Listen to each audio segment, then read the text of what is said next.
Assalamualaikum warahmatullahi wabarakatuh. Sahabat semuanya, ini kabar terbaru dari dunia spiritual. Siapa lagi kalau bukan Gus Samsudin. Nah, teman-teman, hasil sidang Gus Samsudin terbaru, yang mana Gus Samsudin ini ditetapkan hukuman penjara selama 2 tahun 6 bulan. Nah, oke, saya akan bacakan ya. Dilansir dari Detik News, Gus Samsudin dan dua anak buahnya kembali menjalani persidangan kasus konten viral boleh tukar pasangan. Dalam sidang itu, Gus Samsudin dituntut hukuman penjara 2 tahun 6 bulan. Nah, dilansir dari Detik Jatim, sidang berlangsung kondusif dengan menghadirkan Gus Samsudin dan dua anak buahnya sebagai terdakwa di Pengadilan Negeri Blitar. Hadir pula tim JPU dan kuasa hukum pihak Samsudin. Sidang pembacaan tuntutan yang sempat ditunda minggu lalu itu berlangsung sekitar 30 menit. Nah, teman-teman, jadi bagi teman-teman para pendukung atau fans Gus Samsudin, pastinya teman-teman semua mendoakan yang terbaik dan pastinya akan harus menunggu 2 tahun 6 bulan untuk Gus Samsudin Demas dan kembali beraktivitas seperti biasa. Dan teman-teman yang eh, kontra dan Gus Samsudin, lebih baik kita tetap mendoakan yang terbaik karena bagaimanapun juga Gus Samsudin juga sama seperti saudara kita agar menjadi pelajaran bagi kita semua untuk kedepannya ketika membuat konten harus lebih berhati-hati lagi gitu kan. Nah, dalam kasus ini atau hasil sidang ini pastinya ada rivalnya Gus Samsudin, siapa lagi kalau bukan Gus Lamp Merah. Nah, dan Gus Lamp Merah pun memposting di komunitas YouTube-nya atau memberitakan kepada kita semua bahwasanya Gus Samsudin telah menjadi tersangka dan hasil sidang. Nah, kita bacakan dulu ini dari postingan sang rival abadinya yaitu Gus Merah. Kemarin putusan sidang sudah selesai. Dukun Samsudin sudah fix terbukti sebagai terpidana pembuat konten hoak berkedok agama dan penyebar kebencian terhadap agama Islam di YouTube.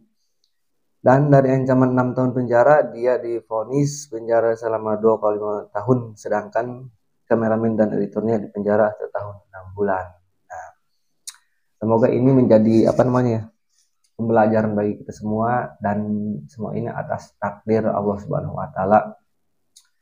Dan adapun kita para pendukung, teman-teman pasti menantikan ini ya. Cuma itu tadi kita harus menantikan selama 2 tahun 6 bulan untuk bertemu lagi dengan Gus Samsudin, baik itu Gus Samsudin mau melakukan atau membuka pengobatan alternatif lagi ataupun itu membuat konten lagi yang mana kontennya itu kontroversial, konten melawan dukun, konten melawan premanisme, yang mana dinyatakan kontennya itu sebagai hiburan atau settingan ala peserta. Sebenarnya itu tidak masalah bagi para pendukung Gus Samsudin, namun semua ini pasti mengandung kontroversial, ada yang suka, ada yang tidak suka. Namun bagi saya, semua konten itu selama itu tidak merugikan kita, menghibur kita, kita tonton dan ambil pelajarannya saja. Apalagi kalau di situ ada ada ceramah atau ada isi yang terbaik buat kita. Jadi intinya ambil yang baiknya, buang yang buruknya.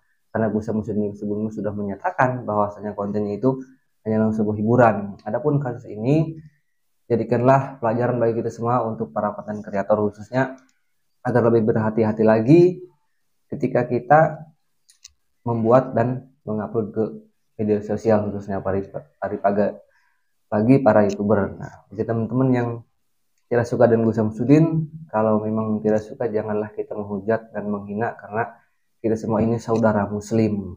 Nah, jadi lebih baik kita kasih saran dan ini sudah menjadi ketentuan hukum dan takdir dari Allah Subhanahu wa taala yang mana harus menunggu bagi para pendukung 2 tahun 6 bulan lagi untuk bisa bertemu dengan Gus Samsudin. Nah, ini dilansir dari Detik Jatim atau Detik News. Nah, dan pastinya teman-teman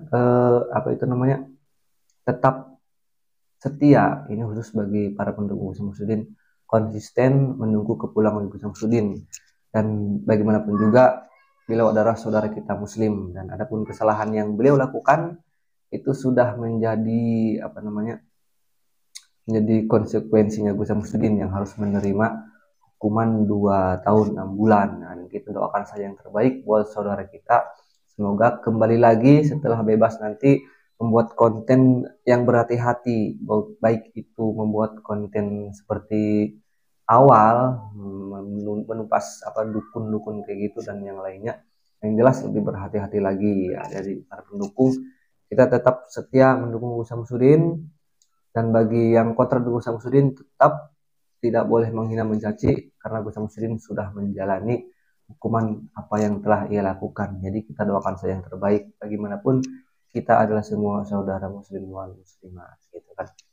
Nah, jadi kita semua masih banyak sebenarnya masih banyak konten-konten yang menampilkan seperti Gus Samsudin ini ya, seperti Kang Ujang Goswami, Gus Idris Mas Karyo pun. Dan baik lagi tadi soal pesulap merah ya, pastinya pesulap merah sudah berakhir ya, kontroversi dengan pesulap merah tapi itu namanya sang rival Gus Samsudin dan pesulap merah sudah berakhir dengan adanya Gus Samsudin tersangka. Dan kabarnya pesulap merah ini lagi kontroversi juga dengan betul Mas Karyo, yang mana Mas Karyo ini ketika membuat konten membawa nama-nama pesulap merah, dan yang menjadi masalah adalah konten settingannya mencantumkan nama pesulap merah. Jadi kita harus lebih hati-hati lagi, harus ada izin gitu, apalagi membuat konten yang tidak sesuai atau settingan, kecuali hanya memberitakan yang benarnya gitu. Oke teman-teman, jadikanlah semua ini pelajaran dimanapun berada, melihat atau melakukan. Disitulah kita mendapatkan ilmu dan pelajaran. Tetap semangat, kita tetap berusaha mendukung apa yang kita cintai, namun tetap hal sewajarnya saja. Wassalamualaikum warahmatullahi wabarakatuh.